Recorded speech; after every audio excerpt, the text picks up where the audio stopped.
اور پانی کے لیے پوری دنیا تھی۔ میں نے اپنی بہنوں کو تیار رہنے کا کہا اور اس کالی رات کا انتظار کرنے لگا جو ہماری زندگی کی نئی صبح لانے والی تھی۔ رات کا گھوپ اندھیرا تھا اور گاؤں پر موت جیسی خاموشی طاری ہوئی تھی۔ کتے کے بھونکنے کی آوازیں دور سے سنائی دے رہی تھیں جو میرے دل کی دھڑکنوں کے ساتھ مل کر ایک خوفناک ساز بنا رہی تھی۔ میں نے کانپتے ہاتھوں سے گھر کا آخری کنڈا لگایا۔ میرے پیچھے میری ماں اور تینوں بہنیں خوفزدہ ہرنیوں کی طرح کھڑی تھیں۔ ہم نے اپنی زندگی بھر کی جمع پونجی چند کپڑوں کی پوٹلیوں میں باندھ لی تھی۔ یہ صرف ایک گھر چھوڑنے کا معاملہ نہیں تھا، بلکہ اپنی جڑیں کاٹ کر ایک انجانی دنیا میں قدم رکھنے کا فیصلہ تھا۔ حماد، اگر کسی نے دیکھ لیا تو، میری چھوٹی بہن نے سرگوشی میں کہا، اور اس کی آواز خوف سے لرز رہی تھی۔ میں نے اس کے منہ پر انگلی رکھ کر اسے خاموش رہنے کا اشارہ کیا۔ کوئی نہیں دیکھے گا، اللہ ہمارے ساتھ ہے، بس قدم کی آہٹ مت ہونے دینا، میں نے ہمت بندھاتے ہوئے کہا، حالانکہ میرا اپنا حلق صرف خوف سے خشک ہو رہا تھا۔ ہم دیواروں کے سائے میں چلتے ہوئے گاؤں کے کچے راستوں سے گزر رہے تھے۔ ہر آہٹ پر لگتا تھا کہ چودھری کے کارندے بندوق کے تانے سامنے آ جائیں گے۔ گاؤں کے باہر بڑی سڑک کے کنارے ماسٹر دین محمد ہمارا انتظار کر رہے تھے۔ ان کے پاس ایک پرانا ٹرک کھڑا تھا جو شہر جانے کے لیے تیار تھا۔ ماسٹر صاحب ہمیں دیکھتے ہی آگے بڑھے۔ شکر ہے تم لوگ خیریت سے آ گئے، جلدی کرو، ٹرک ڈرائیور میرا واقف ہے، وہ تمہیں شہر کے اڈے پر اتار دے گا۔ ماسٹر صاحب نے جلدی سے ہمیں ٹرک کے پچھلے حصے میں سوار کروایا۔ ٹرک سٹارٹ ہوا تو میں نے آخری بار اپنے گاؤں کی طرف دیکھا۔ وہ گلیاں جہاں میرا بچپن گزرا تھا اب اندھیرے میں ڈوبی ہوئی تھیں۔ میں نے دل ہی دل میں عہد کیا کہ میں واپس ضرور آؤں گا، لیکن ایک بھگوڑے کی طرح نہیں بلکہ ایک فاتح کی طرح۔ صبح کے دھندلکے میں جب ہم شہر پہنچے تو وہاں کا شور اور ہنگامہ ہمارے لیے بالکل نیا تھا۔ بڑی بڑی عمارتیں، گاڑیوں کا دھواں اور لوگوں کی بھاگ دوڑ دیکھ کر میرا سر چکرانے لگا۔ ہم اجنبی شہر میں بالکل اکیلے تھے، جیب میں چند 100 روپے تھے اور سر چھپانے کا کوئی ٹھکانہ نہ تھا۔ ہم نے شہر کے ایک پسماندہ علاقے میں ایک چھوٹا سا کمرہ کرائے پر لیا۔ وہ کمرہ اتنا تنگ تھا کہ ہم 5 لوگ بمشکل اس میں سما سکتے تھے، لیکن ہمارے لیے وہ کسی محل سے کم نہیں تھا، کیونکہ وہاں چودھری کا خوف نہیں تھا۔ شہر کی زندگی گاؤں سے زیادہ سخت ثابت ہوئی۔ یہاں کوئی کسی کا پرسان حال نہیں تھا۔ مجھے فوراً کام کی تلاش میں نکلنا پڑا۔ میں صبح سویرے سبزی منڈی جاتا اور وہاں بھاری بوریاں اٹھانے کا کام کرتا۔ میرے وہ ہاتھ جو قلم پکڑنے کے عادی تھے اب منو وزنی بوجھ اٹھاتے تھے، کندھے چھل جاتے تھے اور کمر درد سے ٹوٹنے لگتی تھی، لیکن میں نے کبھی اف تک نہ کی۔ ایک دن میں منڈی میں ٹھیلے پر سیب سے جا رہا تھا کہ گاہک نے مجھے ڈانٹ دیا، او لڑکے، دھیان کہاں ہے تمہارا؟ سیب خراب کر دیے تم نے، تمہیں کام کرنے کی تمیز نہیں ہے؟ اس شخص نے غصے سے کہا۔ میں نے فوراً معافی مانگی اور سر جھکا لیا۔ معاف کر دیں صاحب، غلطی ہو گئی، ابھی صاف کر دیتا ہوں۔ میرا لہجہ اتنا شائستہ اور مہذب تھا کہ وہ شخص چونک گیا۔ اس نے میری طرف غور سے دیکھا۔ تمہاری زبان اور لہجہ مزدوروں والا نہیں ہے، پڑھے لکھے لگتے ہو، اس نے حیرت سے پوچھا۔ میں تلخی سے مسکرایا۔ جی صاحب، FA میں بورڈ ٹاپ کیا تھا، لیکن ڈگریوں سے پیٹ نہیں بھرتا، اس لیے بوریاں اٹھاتا ہوں۔ میرے جواب نے اسے خاموش کر دیا۔ وہ کچھ کہے بغیر چلا گیا، لیکن اس دن مجھے احساس ہوا کہ مجھے اپنی پہچان نہیں کھونی۔ دن بھر کی مشقت کے بعد جب میں رات کو گھر لوٹتا تو میرا جسم تھکن سے چور ہوتا تھا، لیکن میری آنکھوں میں خواب جاگتے تھے۔ میں نے پرانی کتابوں کی دکان سے مقابلے کے امتحان کی تیاری کی کتابیں خرید لی تھیں۔ رات کے سناٹے میں جب پورا شہر سو جاتا تو میں اسٹریٹ لائٹ کی مدھم روشنی میں یا گھر کے بلب کے نیچے بیٹھ کر پڑھتا۔ ماں اکثر میری حالت دیکھ کر رو پڑتی تھی۔ وہ رات کو اٹھ کر میرے لیے چائے بناتی۔ بیٹا، تم اپنی جان ہلکان کر رہے ہو، تھوڑا آرام کر لیا کرو۔ ماں نے پیار سے میرے بالوں میں انگلیاں پھیرتے ہوئے کہا، اماں آرام میری قسمت میں تب لکھا جائے گا جب میں اپنا حق واپس لے لوں گا۔ یہ تھکن عارضی ہے، لیکن اگر میں رک گیا تو ہماری غلامی مستقل ہو جائے گی۔ میں نے کتاب سے نظریں ہٹائے بغیر جواب دیا۔ سال گزرتے گئے۔ میں نے پرائیویٹ BA کا امتحان پاس کیا اور پھر CSS کی تیاری شروع کر دی۔ یہ ایک دیوانے کا خواب لگتا تھا۔ ایک مزدور کا بیٹا جو دن میں اینٹیں ڈھوتا ہو، وہ ملک کے سب سے بڑے امتحان میں کیسے بیٹھ سکتا تھا؟ لیکن میرا جنون میری غربت سے بڑا تھا۔ میں نے اپنی نیندیں قربان کی، اپنی جوانی کی خواہشیں مار دیں اور خود کو کتابوں میں دفن کر دیا۔ امتحان کے دن قریب آئے تو میں نے کام سے چھٹی لے لی۔ گھر میں فاقوں تک نوبت آ گئی، لیکن میری بہنوں نے سلائی کڑھائی کر کے گھر کا چولہا جلائے رکھا تاکہ میرا دھیان نہ بھٹکے۔ آخر کار امتحان کا دن آ گیا۔ میں امتحانی مرکز میں بیٹھا تو میرے سامنے وہ پرچہ تھا جو میری تقدیر بدل سکتا تھا۔ میں نے بسم اللہ پڑھ کر قلم اٹھایا تو میں نے وہ سب کچھ لکھ دیا جو میں نے ان جاگی ہوئی راتوں میں سیکھا تھا۔ امتحان کے بعد انتظار کا مرحلہ قیامت خیز تھا۔ میں دوبارہ مزدوری پر لگ گیا کیونکہ زندگی رکتی نہیں تھی۔ کئی ماہ بعد ایک شام میں گھر لوٹا تو دیکھا کہ گھر کے باہر محلے کے ڈاکیا کھڑا تھا۔ اس کے ہاتھ میں ایک سرکاری خط تھا۔ میرا دل اچھل کر حلق میں آ گیا۔ حماد صاحب مبارک ہو، یہ اسلام آباد سے خط آیا ہے۔ ڈاکیے نے مسکراتے ہوئے لفافہ میری طرف بڑھایا۔ میں نے کانپتے ہاتھوں سے لفافہ کھولا۔ میری نظریں تحریر پر جم گئیں۔ میں نے CSS کا امتحان پاس کر لیا تھا اور میری allocation police service of commission میں بطور ASP ہوئی تھی۔ میں وہیں دہلیز پر گر گیا۔ میری چیخ نکل گئی، ماں میں جیت گیا، ماں تمہارا بیٹا افسر بن گیا۔ میں بچوں کی طرح رو رہا تھا۔ ماں اور بہنیں بھاگتی ہوئی آئیں اور ہم سب گلے لگ کر روئے۔ یہ آنسو خوشی کے نہیں تھے، یہ ان سالوں کی اذیت کا مداوع تھے۔ یہ اس بدلے کا پہلا قدم تھا جو میں نے لینا تھا۔ پولیس اکیڈمی میں ٹریننگ کے دوران میں نے خود کو مزید سخت کیا۔ وہاں کی سختیاں میرے لیے کچھ بھی نہیں تھیں کیونکہ میں نے زندگی کی بھٹی میں جل کر کندن بننا سیکھا تھا۔ جب میں نے پہلی بار وردی پہنی اور کندھے پر ستارے سجائے تو آئینے میں مجھے حماد نہیں بلکہ انصاف کا ایک سپاہی نظر آیا۔ میری پہلی تعیناتی ایک قریبی شہر میں ہوئی۔ میں نے اپنے کام میں وہ ایمانداری اور دلیری دکھائی کہ محکمے میں میری دھوم مچ گئی۔ میں نے بڑے بڑے مجرموں کو قانون کے کٹہرے میں کھڑا کیا۔ مجھے رشوت کی بڑی بڑی پیشکشیں ہوئیں، لیکن مجھے خریدنے والا کوئی نوٹ ابھی چھپا ہی نہیں تھا۔ سر، یہ سیٹھ بہت بااثر آدمی ہے، اس پر ہاتھ ڈالنا خطرناک ہو سکتا ہے۔ میرے ماتحت انسپکٹر نے ایک بار مجھے ڈرانے کی کوشش کی۔ میں نے فائل بند کی اور سختی سے اس کی طرف دیکھا۔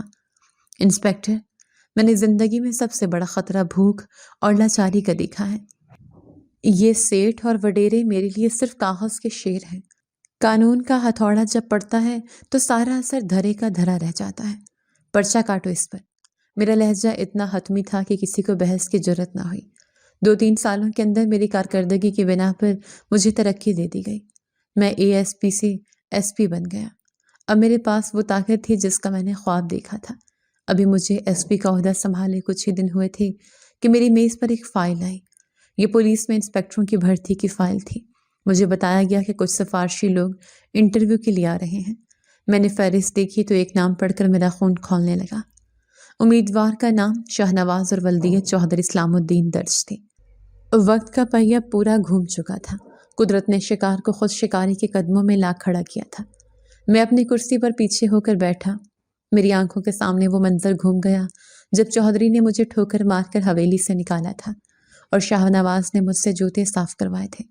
دفتر میں سناٹا چھا گیا تھا، حالانکہ میز پر فائلوں کا انبار لگا ہوا تھا۔ انسپکٹر کی بھرتی کے لیے انٹرویوز جاری تھے اور باہر امیدواروں کی لمبی قطار لگی ہوئی تھی۔ میں اپنی کرسی پر بیٹھا ایک فائل کا مطالعہ کر رہا تھا کہ دروازہ کھلا اور چپڑاسی نے اندر جھانک کر اطلاع دی، سر، اگلے امیدوار کے ساتھ ان کے والد بھی آئے ہیں۔ وہ کہہ رہے ہیں کہ وہ علاقے کے بہت بڑے چوہدری ہیں اور آپ سے ملنا چاہتے ہیں۔ چپڑاسی نے مؤدبانہ انداز میں کہا۔ میں نے فائل سے نظریں ہٹائے بغیر اسے اجازت دے دی۔ بھیج دو انہیں۔ میرے لہجے میں افسرانہ روب اور ٹھہراؤ تھا۔ دروازہ پورا کھلا اور 2 افراد اندر داخل ہوئے۔ آگے آگے چوہدری اسلام الدین تھا جس کی مونچھیں آج بھی اسی طرح تنی ہوئی تھیں، اور پیچھے اس کا بیٹا شاہنواز تھا جو اب جوان ہو چکا تھا۔ چوہدری نے میری وردی اور کندھے پر لگے بیجز کو دیکھے بغیر بڑے تکبر سے کرسی کھینچی اور بیٹھ گیا۔ شاہنواز بھی اس کے ساتھ بیٹھ گیا۔ دیکھیں SP صاحب، میرا نام چوہدری اسلام الدین ہے۔ پورا علاقہ میری مٹھی میں ہے۔ یہ میرا بیٹا شاہنواز ہے، اسے انسپکٹر بھرتی کروانا ہے۔ سنا ہے آپ بہت سخت افسر ہیں، لیکن ہر تالے کی ایک چابی ہوتی ہے۔ چوہدری نے بات شروع کرتے ہی اپنی جیب سے نوٹوں کی موٹی گڈیاں نکال کر میری میز پر رکھ دی۔ اس کے انداز میں وہی پرانی فرعونیت تھی جو سالوں پہلے مجھے خوفزدہ کرتی تھی۔ میں نے آہستگی سے قلم میز پر رکھا اور اپنی کرسی کو گھمایا۔ میرا چہرہ اب ان کے بالکل سامنے تھا۔ میں نے گہری نظروں سے اس شخص کو دیکھا جس نے میرا بچپن رون دیا تھا۔ رشوت دینے کا جرم تو بعد میں درج ہوگا چوہدری صاحب، پہلے یہ بتائیں کہ اس کرسی پر بیٹھنے والا شخص آپ کو نوکر نظر آتا ہے یا افسر؟ میں نے مسکراتے ہوئے کہا اور ان کی آنکھوں میں آنکھیں ڈال دی۔ میری آواز میں ایسی گونج تھی جس نے کمرے کی فضا بدل دی۔ چودھری نے چونک کر میری طرف دیکھا۔ پہلے اس کی آنکھوں میں سوال تھا، پھر دھیرے دھیرے پہچان کی ایک لہر اس کے وجود میں دوڑ گئی۔ اس کا رنگ فک ہو گیا اور حلق سے آواز غائب ہو گئی۔ وہ کانپتے ہاتھوں سے میز کا سہارا لینے لگا، کیونکہ سامنے بیٹھا شخص کوئی عام پولیس افسر نہیں تھا، بلکہ اس کے ماضی کا وہ خوفناک سچ تھا جسے وہ دفن کر چکا تھا۔ آپ، تم، حماد؟ چودھری کی آواز کسی پھٹے ہوئے ڈھول کی طرح نکلی۔ اس کی آنکھیں حیرت اور خوف سے پھیل گئی تھیں۔ شہنواز بھی مجھے پہچان چکا تھا۔ وہ لڑکا جس کے جوتے میں کبھی صاف کرتا تھا، آج اس کے سامنے اس کی تقدیر کا فیصلہ کرنے والا بن کر بیٹھا تھا۔ وہ اپنی کرسی پر سمٹ گیا۔ میں اپنی جگہ سے اٹھ کھڑا ہوا۔ میرا قد اب ان کے قد سے بہت بڑا ہو چکا تھا۔ میں میز کے گرد گھوم کر ان کے قریب آیا۔ پہچانا چودھری صاحب؟ میں وہی یتیم لڑکا ہوں جسے آپ نے اسکول سے اٹھوا کر حویلی کا نوکر بنایا تھا۔ میں وہی حماد ہوں جس کے باپ کی زمین آپ نے ہڑپ کی تھی اور جس کی ماں کی بیماری پر آپ نے ٹھوکر مار دی تھی۔ میرا لہجہ دھیما تھا، لیکن اس میں سالوں کا جمع شدہ درد اور غصہ پگھلے ہوئے لاوے کی طرح بہہ رہا تھا۔ چودھری کے ماتھے پر پسینے کے قطرے نمودار ہو چکے تھے۔ وہ کرسی سے اٹھنے کی کوشش کرنے لگا، لیکن اس کی ٹانگوں نے ساتھ چھوڑ دیا۔ حماد، تم اتنے بڑے عہدے پر کیسے پہنچ گئے؟ تمہیں تو میں نے پڑھنے نہیں دیا تھا۔ میں نے تو تمہارے سارے راستے بند کر دیے تھے۔ چودھری بڑبڑایا۔ اسے یقین نہیں آ رہا تھا کہ اس کا بنایا ہوا غلام آج اس کا حاکم بن چکا ہے۔ میں مسکرایا اور میز پر رکھی ہوئی فائلوں پر ہاتھ رکھا۔ آپ نے مجھ سے میرے خواب چھیننے کی کوشش کی تھی چودھری صاحب، لیکن یہ خواب میرے باپ نے میری آنکھوں میں سجائے تھے، اور باپ کے دیے ہوئے خوابوں کو دنیا کا کوئی ظالم نہیں چھین سکتا۔ آپ نے مجھے مٹی میں ملایا، لیکن آپ بھول گئے کہ بیج کو جب مٹی میں دبایا جاتا ہے تو وہ تناور درخت بن کر نکلتا ہے۔ میری باتوں نے چودھری کو شرمندہ کر دیا۔ اس کا سر جھک گیا۔ مجھے معاف کر دو حماد، میں مانتا ہوں میں نے زیادتی کی۔ میرے بیٹے کو نوکری دے دو، میں تمہارے باپ کی زمین واپس کرنے کو تیار ہوں۔ چودھری نے آخری پتہ کھیلا۔ وہ اب بھی سمجھ رہا تھا کہ یہ سودے بازی کا وقت ہے۔ میں نے نفرت میں میز پر رکھے ہوئے نوٹوں کو دیکھا۔ اپنی یہ دولت اٹھائیں اور یہاں سے نکل جائیں۔ یہ ایس پی کا دفتر ہے، آپ کی حویلی نہیں۔ یہاں بھرتیاں سفارش یا رشوت پر نہیں، میرٹ پر ہوتی ہیں۔ جو اصل حقدار ہوگا اسے ہی یہ سیٹ ملے گی، اور افسوس کہ آپ کا بیٹا اس قابل نہیں ہے۔ قانون سب کے لیے برابر ہے، چاہے وہ چودھری کا ہو یا کوئی مزدور۔ میں نے فیصلہ کن انداز میں کہا اور دروازے کی طرف اشارہ کیا۔ شہنواز نے باپ کی طرف دیکھا۔ اس کی آنکھوں میں اپنے باپ کے لیے پہلی بار حقارت تھی، کیونکہ آج اس کے باپ کی دولت اس کے کسی کام نہیں آئی تھی۔ چودھری لڑکھڑاتے قدموں کے ساتھ اٹھا۔ اس کا غرور مٹی میں مل چکا تھا۔ وہ جس دروازے سے فرعون بن کر داخل ہوا تھا، وہاں سے ایک فقیر سے بھی بدتر حالت میں نکلا۔ اس دن میں نے بدلہ نہیں لیا تھا، بلکہ وہی کیا جو انصاف تھا، لیکن انصاف ابھی ادھورا تھا۔ میں نے اگلے ہی دن پرانی فائلیں کھلوائیں، اپنے باپ کی زمین کے کاغذات نکلوائے اور دھوکہ دہی کا مقدمہ درج کروایا۔ چودھری کے خلاف گواہیاں ملنا مشکل نہیں تھی، کیونکہ اب گاؤں والوں کو معلوم ہو چکا تھا کہ حماد اب صرف حماد نہیں رہا، بلکہ ایسمی حماد بن چکا ہے۔ قانون کا شکنجہ کسا گیا اور چودھری کو جیل کی ہوا کھانی پڑی۔ عدالت نے فیصلہ سنایا اور میری آبائی زمین ہمیں واپس مل گئی۔ چودھری کا وہ انجام ہوا کہ پورا علاقہ عبرت پکڑ گیا۔ کچھ عرصے بعد میں اپنی سرکاری گاڑی میں گاؤں کی طرف روانہ ہوا۔ میرے ساتھ میری بوڑھی ماں بھی تھی۔ جو ہماری گاؤں گاڑی کی حدود میں داخل ہوئی تو ماں کی آنکھوں سے آنسو جاری ہو گئے۔ دیکھو حماد، یہ وہی راستے ہیں جہاں ہم چھپ کر بھاگے تھے، آج ہم سر اٹھا کر واپس آئے ہیں۔ ماں نے کھڑکی سے باہر دیکھتے ہوئے جذباتی انداز میں کہا۔ گاؤں کے لوگ جوک در جوک استقبال کے لیے نکل آئے۔ جو لوگ کل تک چودھری کے ڈر سے ہم سے بات نہیں کرتے تھے، آج وہ پھولوں کے ہار لیے کھڑے تھے۔ میں نے سب سے پہلے اپنی گاڑی اسکول کے باہر روکی۔ اسکول کی عمارت خستہ حال تھی، لیکن میرے لیے یہ کسی عبادت گاہ سے کم نہیں تھی۔ میں اندر داخل ہوا تو سامنے برآمدے میں ماسٹر دین محمد ایک کرسی پر بیٹھے بچوں کو پڑھا رہے تھے۔ ان کے بال بالکل سفید ہو چکے تھے اور آنکھوں پر موٹا چشمہ لگا ہوا تھا۔ مجھے وردی میں دیکھ کر وہ ہڑبڑا کر اٹھنے لگے۔ میں نے دوڑ کر انہیں تھام لیا اور ان کے قدموں میں بیٹھ گیا۔ ماسٹر صاحب، مجھے پہچانا؟ میں آپ کا حماد ہوں، میں نے ان کے گھٹنے چھوتے ہوئے کہا۔ میری آنکھوں میں عقیدت کے آنسو تھے۔ ماسٹر صاحب نے جھک کر میرا چہرہ دیکھا اور پھر مجھے زور سے گلے لگا لیا۔ وہ پھوٹ پھوٹ کر رو پڑے۔ میرا بیٹا آ گیا، میرا افسر بیٹا آ گیا۔ میں جانتا تھا تم ایک دن ضرور آؤ گے اور میرا سر فخر سے بلند کرو گے۔ ماسٹر صاحب کی آواز میں جو محبت اور مان تھا وہ مجھے دنیا کے کسی تمغے میں نہیں مل سکتا تھا۔ یہ سب آپ کی وجہ سے ماسٹر صاحب۔ اگر اس رات آپ مجھے کتابیں نہ دیتے، اگر آپ مجھے شہر نہ بھگاتے تو آج میں چوہدری کے استبل میں گوبر اٹھا رہا ہوتا۔ آپ میرے محسن ہیں، آپ میرے مسیحا ہیں۔ میں نے ان کے ہاتھ چومتے ہوئے کہا۔ میں نے اسی وقت اعلان کیا کہ اس اسکول کو ہائی لیول تک پہنچایا جائے گا اور ایک نئی عمارت تعمیر کی جائے گی۔ میں نے اپنی تنخواہ اور کچھ سرکاری فنڈ سے اسکول کی تعمیر نو کا کام شروع کروایا۔ آج بھی میں ایس پی کے عہدے پر اپنے فرائض انجام دے رہا ہوں۔ میرے پاس طاقت ہے، عہدہ ہے اور عزت ہے، لیکن میں کبھی اپنے ماضی کو نہیں بھولا۔ جب بھی میں گاؤں جاتا ہوں تو سب سے پہلے ماسٹر صاحب کے پاس جاتا ہوں اور ان کے قدموں میں بیٹھتا ہوں۔ میں نے اپنی زمین پر غریب کسانوں کے لیے ایک فلائی مرکز بھی قائم کیا ہے جہاں ان کی مدد کی جاتی ہے۔ میرا باپ شاید یہ دن دیکھنے کے لیے زندہ نہیں رہا، لیکن مجھے یقین ہے کہ وہ جہاں بھی ہوں گے مجھے دیکھ کر مسکرا رہے ہوں گے۔ میں نے ان کا خواب پورا کر دیا تھا۔ میں نے ثابت کر دیا تھا کہ یتیم ہونا کمزوری نہیں بلکہ طاقت بن سکتا ہے۔ کہانی بتانے کا مقصد صرف اتنا ہے کہ اس دنیا میں جہاں چوہدری اسلام الدین جیسے ظالم لوگ موجود ہیں جو دوسروں کے خواب کچلنے کو اپنی طاقت سمجھتے ہیں، وہی ماسٹر دین محمد جیسے فرشتے بھی ہیں جو اپنی جان پر کھیل کر دوسروں کے خوابوں کی آبیاری کرتے ہیں۔ اگر آپ کے پاس خواب ہیں تو انہیں کبھی مرنے مت دیں۔ حالات کتنے ہی مشکل کیوں نہ ہوں، اندھیرا کتنا ہی گہرا کیوں نہ ہو، محنت کا سورج طلوع ہو کر رہتا ہے۔